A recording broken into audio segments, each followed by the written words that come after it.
It's peanut butter jelly time, peanut butter jelly time. Everyone knows the classic PB&J that they have eaten many times for lunch, or perhaps just for a pleasurable snack. But what if I told you there was more than one way to prepare yourself a delectable PB&J for your more sophisticated palate? You see, I'm a typical high school student who makes their own lunch every day. I have had many classic PB&Js for lunch, but who wants to eat the same thing every day? Not me, and I wouldn't think that you would either.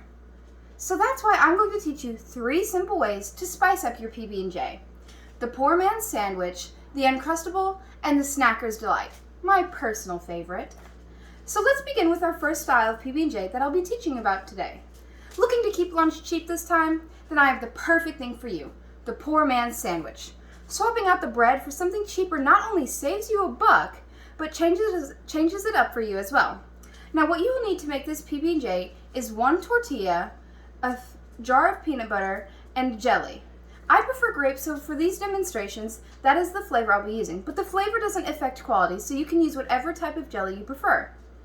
Now, the first step would be lather one side of it with peanut butter, and then one side of it with jelly.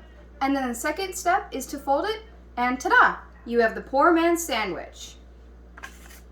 But while the Poor Man's Sandwich is always a good option, it's not the only one. Now, I know there are many people who hate having a crust on their sandwich more than anything else. And for those of you that do, I have the PB&J that is right up your alley, the Uncrustable.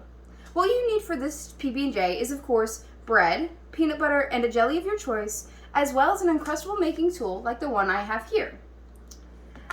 These are usually called either a sandwich sealer or a decruster, and you can find them online or at stores like Walmart. The first step is to, of course, make the sandwich. So you're going to cover one piece of bread in peanut butter, and then another in jelly, and then you're going to put it together with the condiments facing inward on each other, like so.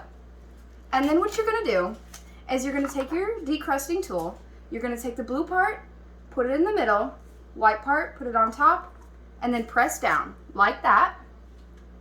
And then you take your knife and you cut off the crust, like this. It's really easy to do. And it doesn't even take you more than 5 minutes to make this. And then you push it out, and ta-da! Perfect Uncrustable.